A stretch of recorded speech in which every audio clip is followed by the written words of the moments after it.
You are listening to the Estheticians Anymore podcast with Brittany Hageman, episode number 165. Okay, so today I'm going to do something that I haven't done before in this kind of detail, and that is I'm going to tell you my entire journey from when I became an esthetician to when I started making over $100,000 in my esthetician business.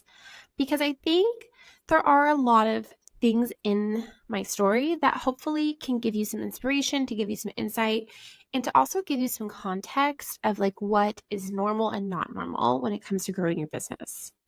So, quick backstory. If you didn't already know, I was working at Target as an assistant store manager. And I started 2012, I want to say. And I never really wanted to work at Target. It was after like the big financial meltdown that we had in 2008. I had a hard time getting a job out of college. I like making more than $25,000 a year. Also didn't make that much money when I first started working for Target. I worked my way up, got promoted, and then was making like $75,000 a year, but I absolutely was miserable. My hair was falling out. It was a really hard job up until when I had my daughter. That was it. I said, like, especially opening a Target store, which is what I did, but before I quit, was the hardest thing I've ever done. And then having my baby was the second hardest thing. I did a whole episode on my postpartum experience and why it was so hard. But my hair was falling out. I was so stressed out, and I knew it wasn't sustainable. And I didn't even like want to work there, you know. And one of my good friends she still does hair and makeup for mostly for weddings in San Diego. She also does some film and some other things that she does for hair and makeup, but she's a cosmetologist, and she was like, you could come and do makeup for me. And I really thought that was where I wanted to go and do makeup, because it was like, how much fun would that be to play with makeup all day? So long story short, I quit, went to esthetician school, got my license, and while I was in school, I was shadowing her and learning how to do like wedding makeup and use the airbrush tools and things like that.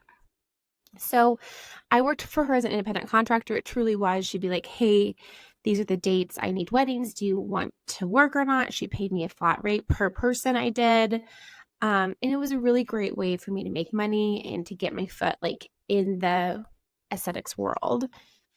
And I started working for a solo esthetician who's a great esthetician, very, very booked out, could not accommodate any new clients, let alone her current clients. And I met her through my massage therapist. They were in like the same salon studio, and she offered me a job, but it's not legal. It's definitely not legal now. It wasn't legal then. She also hired me as a contractor, which technically doesn't work in an esthetician environment.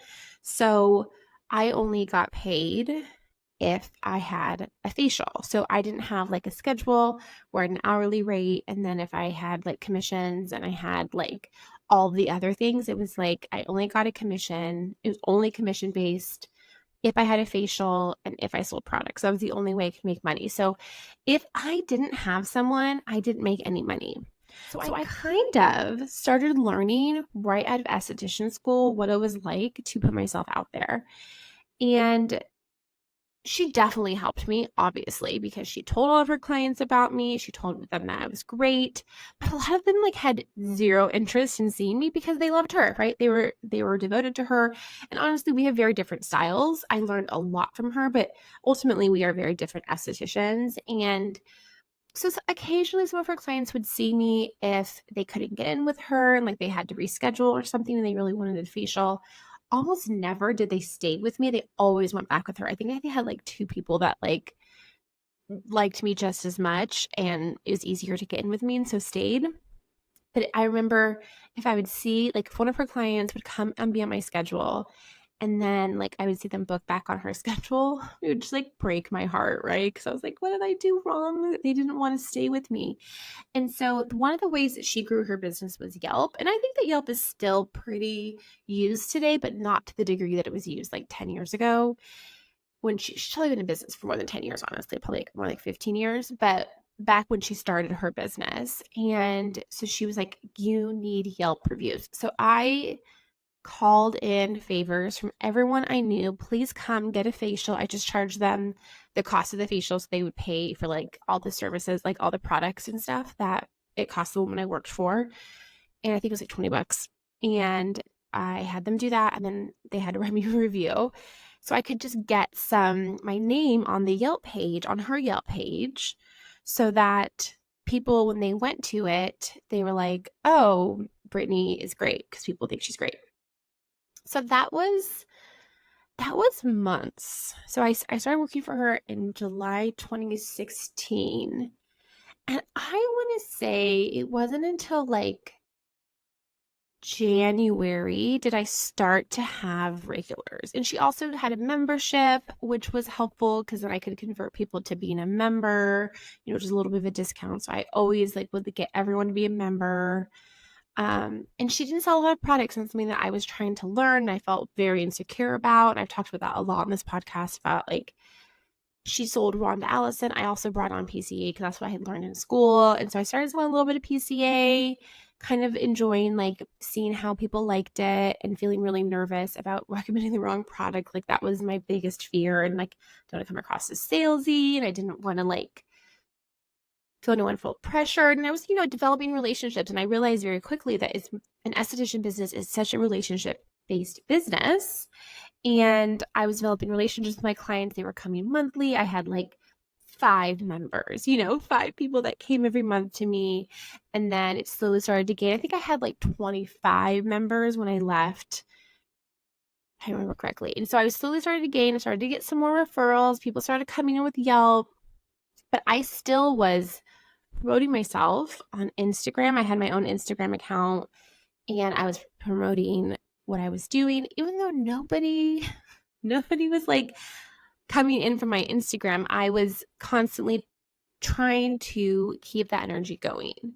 And at the same time, I was still doing makeup, and I realized I needed more money. The makeup was good in the summertime and the fall, but then winter time, makeup really starts to slow down, and I really needed extra money.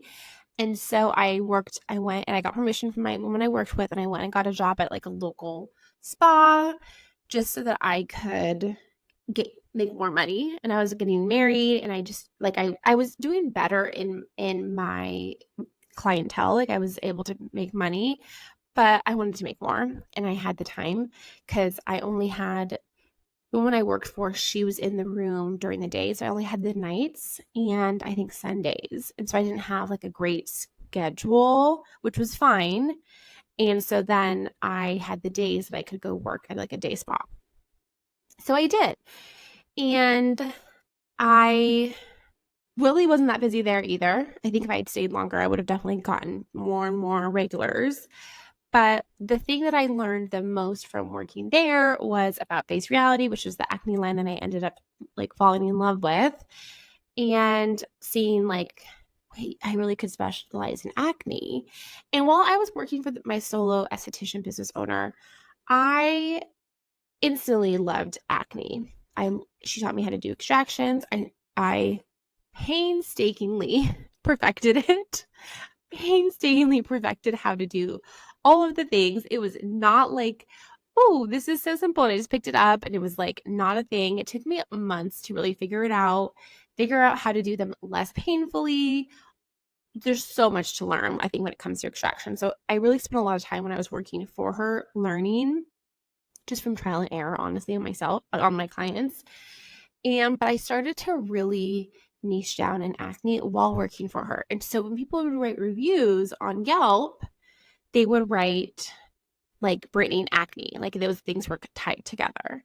And so I was kind of excited about that, but I wasn't getting the results I wanted with PCA and Rhonda Allison for their people's acne. I could see it wasn't enough. And I had experienced that as well, because I had acne and always felt that way with lines, yeah, you give me salicylic acid and benzoyl peroxide, and we're still here, right? I'm still breaking out.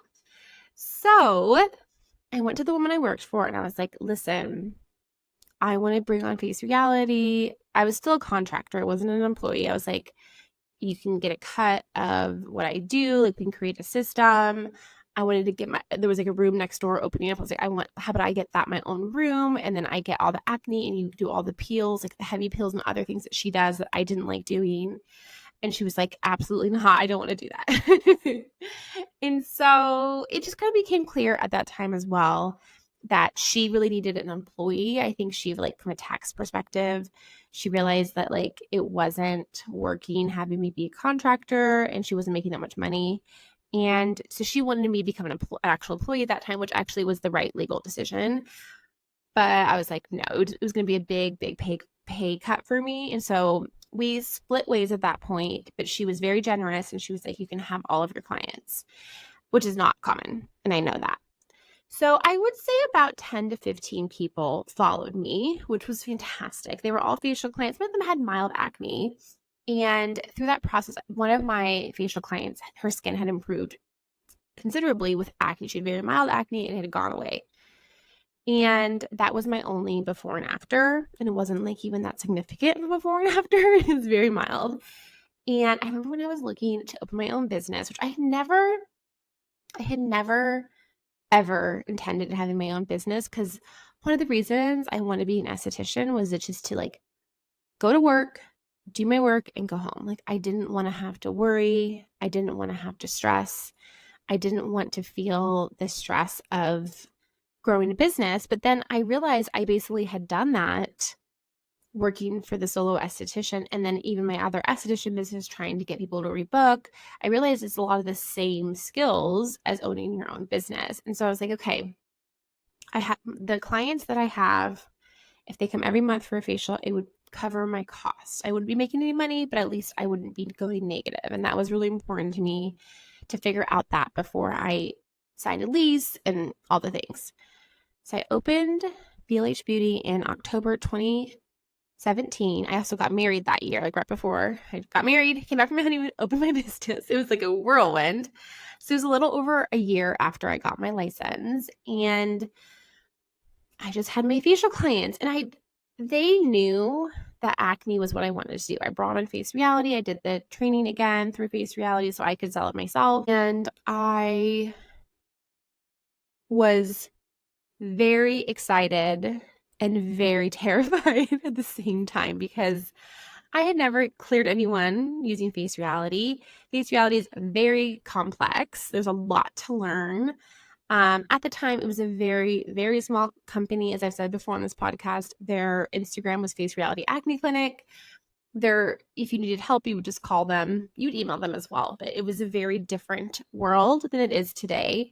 And people didn't know about Face Reality. Clients didn't know about it. I always had to tell people about it. Almost never did someone like come to me wanting Face Reality.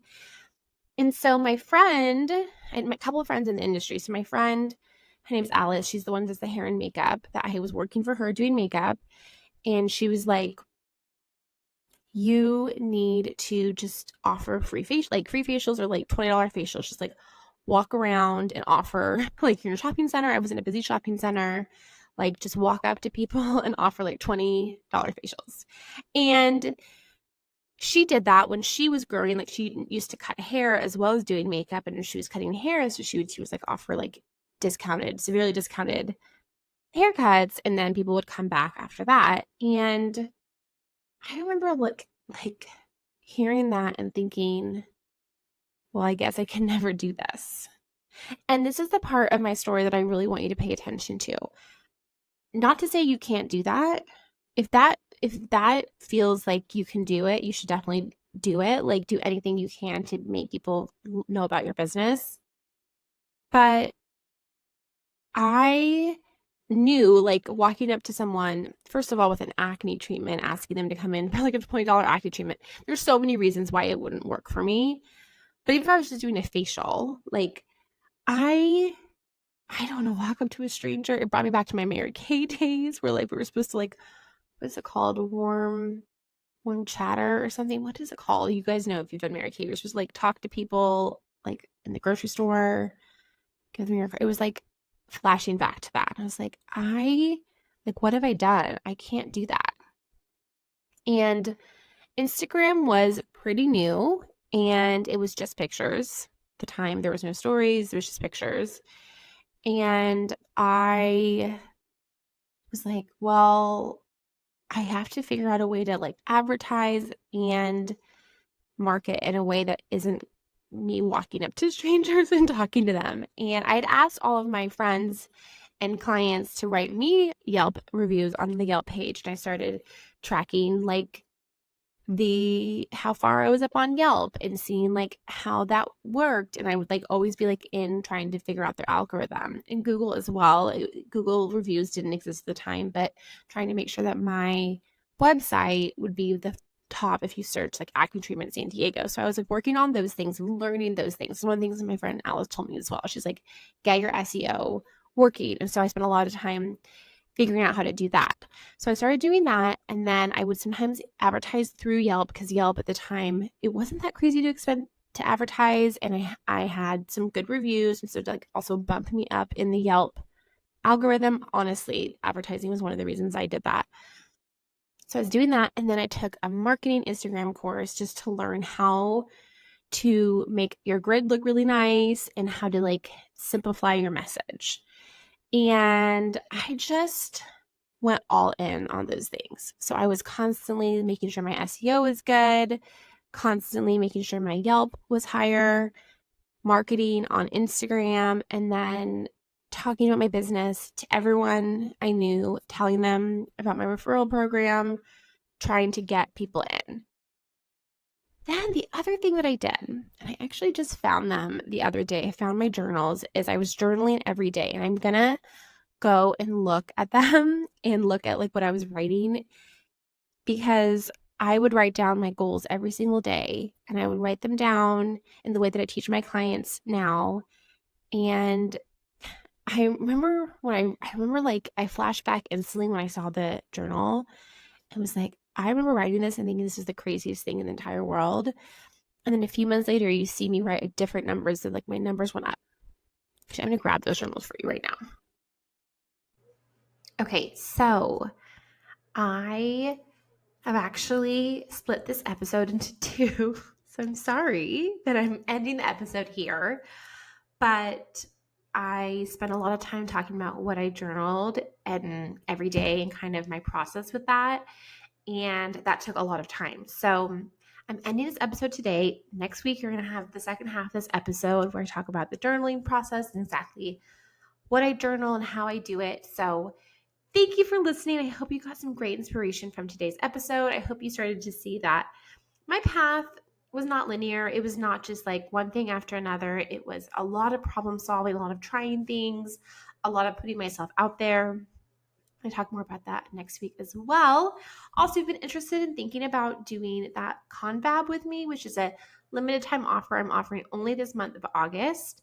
Sign up now. You have to, it expires September 1st. You can use the call in September if for some reason you can't get my calendar in August.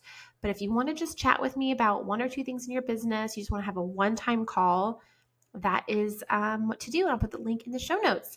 Have a fantastic week, and I'll talk to you next week. Bye for now.